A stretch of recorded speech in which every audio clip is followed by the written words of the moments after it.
Habang nagluluksang muli ang bansa dahil sa pinsalang iniwan ng Bagyong Tino, naglabas ng bagong utos si Pangulong Ferdinand Marcos Jr., isang taong deklarasyon ng State of National Calamity. Sa unang tingin, parang matatag at maagap. Pero kung titignan ng mas malalim, tanong ng sambayanan, kailangan pa ba ng isang buong taon para kumilos? Hindi na bago sa ating mga Pilipino ang ganitong klase ng deklarasyon. Maraming salita, maraming pirma, pero kulang sa agarang resulta. Habang naglalabas ng Proclamation No. 1077 sa Malacanang, ang mga pamilya sa Visayas at Mindanao ay naghuhukay ng sariling tahanan, naghahanap ng makakain at nagluluksa sa mga nawalan ng buhay.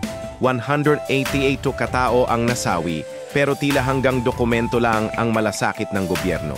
Kung panahon ni dating Pangulong Rodrigo Duterte, hindi kailangang hintayin ang batas bago kumilos. Siya mismo ang unang nagmamando ng relief, ang unang bumababa sa mga apektadong lugar, at ang unang nagpapatawag ng buong gabinete para magtulungan. Walang press release, walang palusot, aksyon agad. Iyon ang lideratong may tapang, hindi palamuti. Ngayon sinasabi ni Marcos na layunin ng deklarasyon na mapabilis ang rehabilitasyon. Pero bakit ngayon pa lang, ilang araw matapos ang trahedya?